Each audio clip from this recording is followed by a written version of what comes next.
नमस्कार दोस्तों, स्वागत है आप सभी का एक बार फिर से आपके अपने YouTube चैनल टेक्निकल जॉब ज्ञान में। दोस्तों अपडेट आ रही है BRO की तरफ से, बॉर्डर रोड ऑर्गेनाइजेशन की तरफ से अपडेट आ रही है।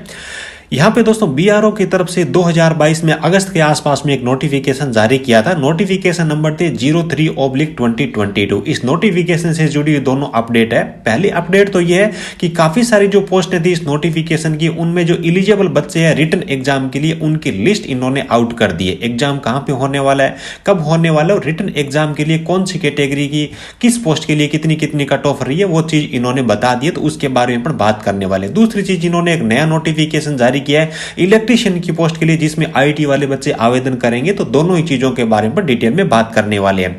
चैनल पे पहली बार विजिट कर रहे हो तो चैनल को सब्सक्राइब जरूर कर लीजिए। और ये जो नोटिफिकेशन है ऑलरेडी मैं अपने टेलीग्राम चैनल में शेयर कर चुका हूं, लिंक आपको वीडियो को डिस्क्रिप्शन में मिल जाएगी, तो उसको भी आप ज्वाइन कर सकते हो। दोस्तों BRO की ऑफिशियल वेबसाइट पे मैं आ गया हूं।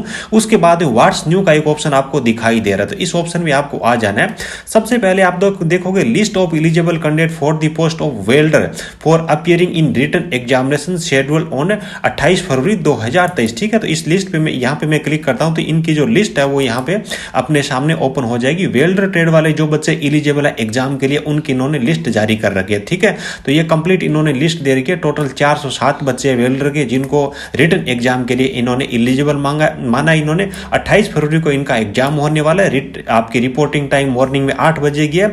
दिग्गी कैंप पुणे आपका वहां पे रिटन एग्जाम होने वाला, जैसे कि इन्होंने नोटिफिकेशन में ऑलरेडी बता दिया था। कोई भी दिक्कत होती थी यहाँ पे इन्होंने कॉन्टैक्ट नंबर दे रखे हैं। और वेल्डर ट्रेड के लिए जैसे कि बहुत सारे बच्चे बोलते हैं कि सर BRO के अंदर हमने अप्लाई तो किया था लेकिन हमारे पास में कोई जवाब नहीं है, हमारा कोई कॉल लेटर नहीं है। तो इसका कारण ये होता है कि आपकी बेसिक एजुकेशन क्वालिफिकेशन के हिसाब से ये पहले कट ऑफ जारी करते हैं। प्रत्येक पोस्ट के लिए 10 गुना बच्चों को बुलाते हैं। तो वेल्डर ट्रेड के लिए जैसे कि देखिए अनरिजर्व कैटेगरी में 84.40 या फिर इससे ज्यादा परसेंटेज है तो उन बच्चों को बुलाया गया। इसी हिसाब से SC ST EWS की कट ऑफ जारी कर रखी है। OBC के नहीं है तो शायद OBC की यहाँ पे पोस्ट नहीं थी। ठीक है, तो ये तो है वेल्डर ट्रेड वालों के लिए। इसी हिसाब से इन्होंने और भी कई सारी यहाँ पे पोस्ट है जिनके लिए रिटन एग्जाम के लिए इन्होंने जो लिस्ट है वो जारी कर रखी है। तो उसके बारे में बात कर लेते हैं भी कौन कौन सी पोस्टों के लिए यहाँ पे रिटन एग्जाम के लिए लिस्ट आउट हुई है। उसके बाद में इलेक्ट्रीशियन की पोस्ट के लिए जो नया नोटिफिकेशन है उसके बारे में भी अपन बात करने वाले। इसी हिसाब से आप देख लीजिए यहाँ पे जो अगली लिस्ट उन्होंने जारी कर रखी है। देखिए eligible candidate for the post of Hindi typist. ठीक है, तो इसके भी इन्होंने एलिजिबल बच्चों की लिस्ट जारी कर दिया। उसके बाद पोस्ट ऑफ सुपरवाइजर स्टोर, इसके लिए भी इन्होंने एलिजिबल कैंडिडेट्स की लिस्ट जारी कर दी है। और उसके बाद मल्टी स्किल्ड वर्कर, ठीक है, ब्लैक स्मिथ है, उसके लिए भी इन्होंने लिस्ट है वो जारी कर दी है। उसके बाद में आप देखोगे सुपरवाइजर एडमिनिस्ट्रेशन, इसके लिए भी इन्होंने रिटन एग्जाम के लिए लिस्ट जारी कर दी है। सुपरवाइजर चिपर के लिए भी यहाँ पे इन्होंने लिस्ट जारी कर दी है। और ड्राफ्ट मैन के लिए भी इन्होंने लिस्ट जारी कर दी है। ठीक है, तो इन लिस्ट को आप डाउनलोड कर सकते हो, लिंक आपको वीडियो के डिस्क्रिप्शन में प्रोवाइड कर दूंगा, तो आप अपना नाम देख लेना। और अगर इन्होंने जो कट ऑफ इन्होंने बता रखे इससे ज्यादा परसेंटेज है और लिस्ट में आपका नाम नहीं आ रहा है तो इस चीज का ऑब्जेक्शन भी कर सकते हो। और आप अपना जो कॉल लेटर है शायद इन्होंने मेल वगैरह पे आपको सेंड कर दिया होगा, तो चेक कर लीजिएगा। उसके बाद में इन्होंने जो नया नोटिफिकेशन जारी किया उसके बारे में पर बात करें। देखिए carry गंडम increases in vacancy for the post of electrician, यहाँ पे इस पे आपको क्लिक करना है। ठीक है, तो यहाँ पे आप जैसे ही क्लिक करोगे तो इनका जो नोटिफिकेशन आपके सामने ऑलरेडी ओपन हो जाएगा।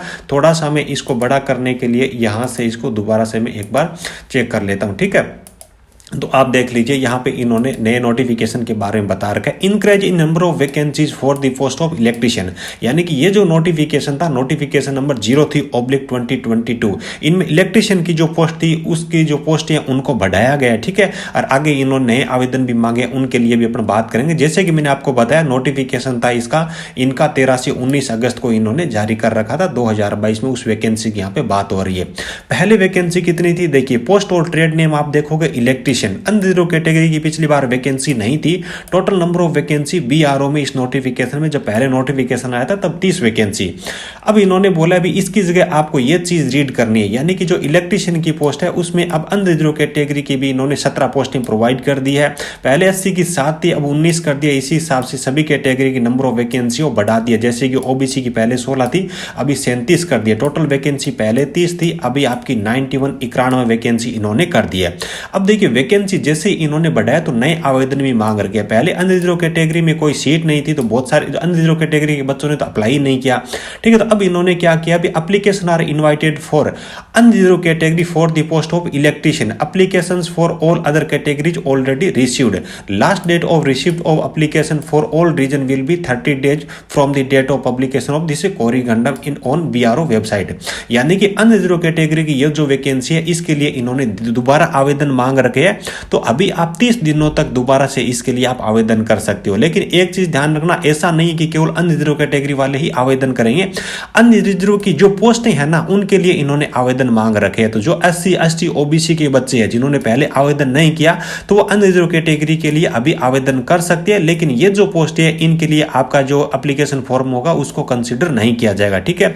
तो इलेक्ट्रीशियन के जो पोस्ट है इसके लिए इन्होंने दोबारा से आवेदन मांगे, 30 दिनों का इन्होंने टाइम दिया है। और एक चीज मैं आपको बता दूं कि बीआरओ की ये जो इलेक्ट्रीशियन की वैकेंसी है ना, इसमें ऐसा नहीं कि इलेक्ट्रीशियन ट्रेड वाले बच्चे आवेदन करेंगे, इनका भी एक लफड़ा है, वो भी मैं आपको बता देता हूं। ये इनका पुराना नोटिफिकेशन है जो कि इन्होंने 2022 में इन्होंने फुल नोटिफिकेशन जारी किया था। एजुकेशन क्वालिफिकेशन पे आप आए तो यहां पे आप रीड करिएगा, जो इलेक्ट्रीशियन की पोस्ट है इन्होंने एजुकेशन क्या मांगा, एक तो आप 10th पास हो, दूसरी चीज यहां पे देखिए processing certificate of auto electrician, यानी कि जो इलेक्ट्रीशियन वाली पोस्ट है उसमें ऑटो इलेक्ट्रीशियन ट्रेड वाले बच्चे आवेदन करेंगे, इलेक्ट्रीशियन से इन्होंने आवेदन नहीं मांगे हैं। और ऑटो इलेक्ट्रीशियन वाले बच्चे आवेदन करेंगे, 1 साल का इन्होंने एक्सपीरियंस मांग रखा है और इलेक्ट्रीशियन ट्रेड का कोई कोर्स कर रखा है अगर डिफेंस में रहते हुए तो वो बच्चे भी इसमें आवेदन कर सकते हैं। जिन बच्चों को आवेदन करना है, अधिकतम आयु सीमा यहाँ पे 27 वर्ष रखी गई है अनरिजर्व कैटेगरी के लिए, इस चीज का भी आपको ध्यान रखना है, ठीक है। उम्मीद है कि सारी चीजें आपको अच्छी तरीके से समझ में आ गई होगी। वीडियो अच्छा लगा हो तो एक प्यारा सा लाइक करना, अपने दोस्तों के साथ में इस वीडियो को शेयर करके मुझे सपोर्ट जरूर करना। Thank you.